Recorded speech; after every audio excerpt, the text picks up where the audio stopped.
ये मेरा भाई है, वो जानता नहीं है।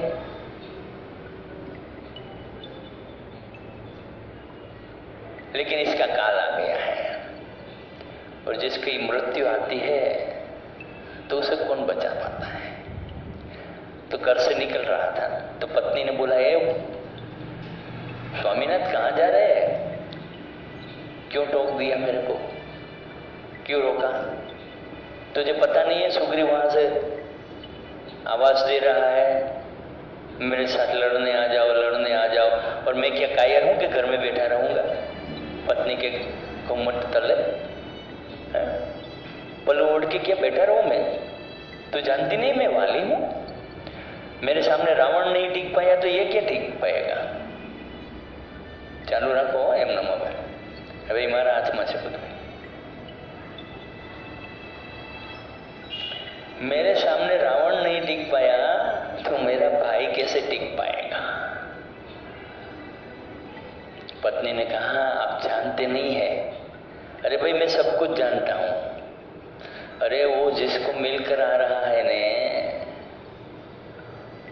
वो अयोध्या के राम है, जो साक्षात विष्णु के अवतार है। तो कि जिस तरह उसको सामने मेरा भाई सुग्रीव है, इसी तरह मैं हूं। वो मुझे क्यों मरेगा? मेरे से उनसे क्या बैर है? उसको आपसे बैर नहीं है, लेकिन उसका मित्र है ना, उसके आप बैरी है। और राम उन्हीं को मदद करते हैं जो राम पर विश्वास रखते हैं। तो विश्वास तो मुझे भी है, लेकिन आपके कर्म अच्छे नहीं है। आपने सुग्रीव की पत्नी को क्यों इस घर में रखा है? स्त्रियों बड़ी मोटी तकलीफ हो, क्यों रखा है?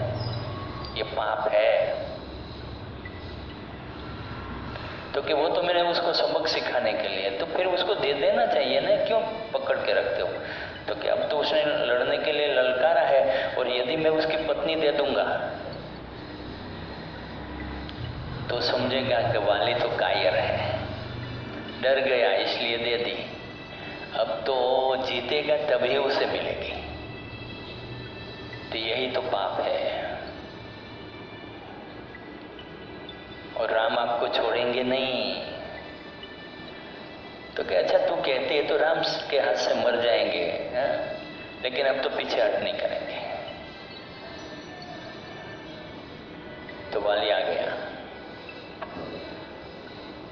मैदान में। सुग्रीव को कहा, आ गया भैया, चल दो दो हाथ कर ले, देखते हैं कौन जीतता है। दोनों का घमासान युद्ध हुआ, कई दिनों तक चला। एक ऐसी गदा मारी ने तो पटक गया, भागा। राम जी जहां छुपे थे वहां जाके कहा, अरे प्रभु आप क्यों देर लगाते हैं, ये मेरा काल है। उसने कहा, देखो तकलीफ क्या है ये बता दो। तुम दोनों भाई हो ने, अदल बदल जाते हो। दोनों भाई अदल बदल जाते हो, और कहीं गलती से अगर तुझे तीर लग गया ना तो मैं कहीं का नहीं रहूंगा। तू मेरा मित्र है, मित्र को मारने का दोष लगेगा मुझे। चेहरे पर प्रसन्नता रखिए, आंखें बंद रखिए। उसने कहा, तो मैं क्या करूं? ठहर, एक माला थी वो पहना दी उसको। हाँ? अब तो सुरक्षित हो गया। हाँ, मुझे पता चल जाएगा कि कौन वाली है और कौन सुग्रीव है। लेकिन पहले वो लड़ता था ने, तो वाली के सामने देखकर लड़ता था, और अब पीछे देखकर लड़ रहा था। वो देख रहा था कि राम मदद कर रहा है नहीं, मदद कर रहा है नहीं। मतलब उस वक्त वो लड़ रहा था, अब राम के हिसाब से लड़ रहा था। राम को बार बार देखता था तो नया जोम आ जाता था। कई दिनों तक ये लड़ाई चली। और जब प्रभु को ऐसा लगा कि अब वाली को मार गिराना चाहिए, तो वृक्ष के पीछे से तीर चलाया और वाली के हृदय में लगा। वाली गिर पड़ा। ना पड़ी थी, मारा हाथ में छे, चालू रखो। वाली को मार गिराया।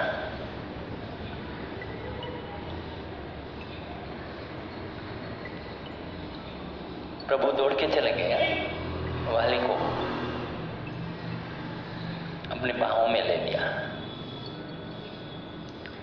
वाली ने कहा, आपने मेरे से ऐसा व्यवहार क्यों किया? मैं आपका दुश्मन तो नहीं था।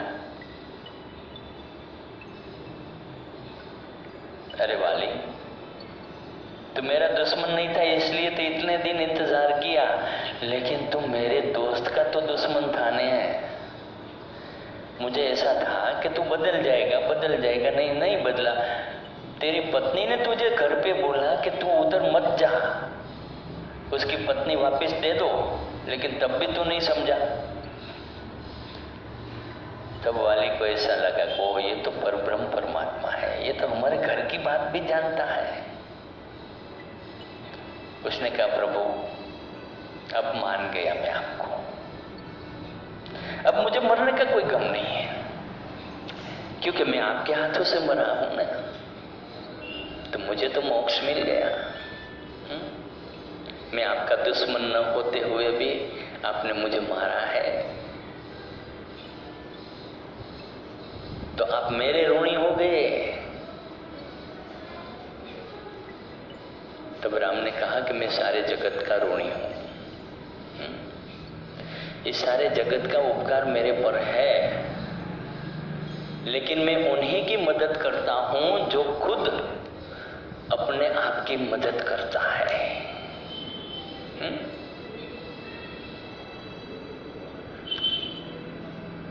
और तू अपने भाई को नहीं छोड़ा, अपने भाई की बीवी को नहीं छोड़ा,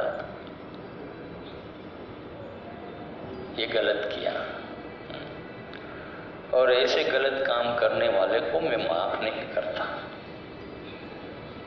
लेकिन अब तुझे गलती का एहसास हो गया है तो चल, मैं तुझे अमर बना देता हूं।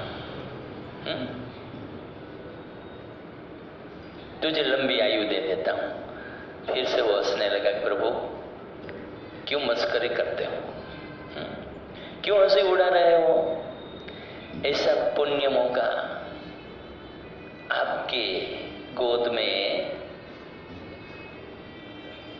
मेरा प्राण निकल रहा है, ऐसे वक्त में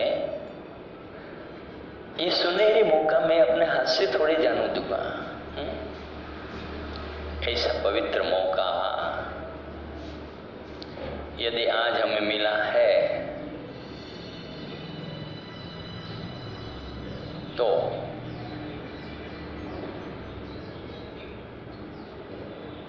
मैं इस मौके को हाथ से नहीं जाने दूंगा।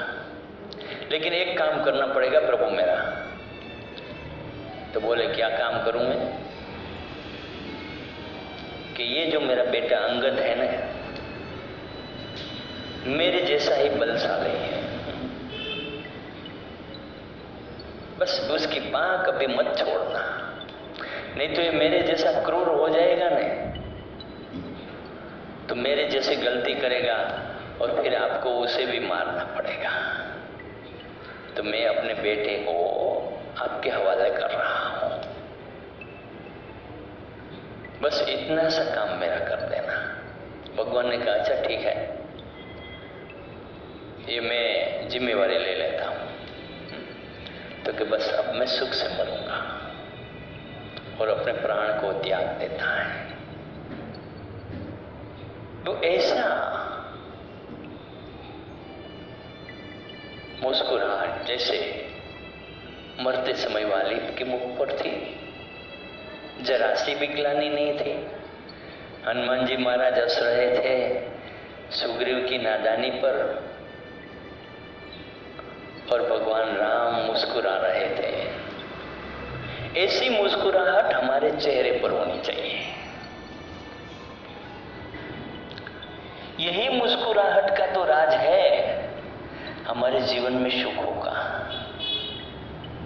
यहीं से सुख आते हैं, यहीं से आनंद आता है, यहीं से शांति का अनुभव होता है। विश्राम। બંને હાથની હથેળી ખોલીને ઘસીશું, આંખો પર લગાવશું। હથેળીઓમાં આંખો ખોલીને ચહેરાને મસાજ કરતા કરતા હાથ હટાવશું।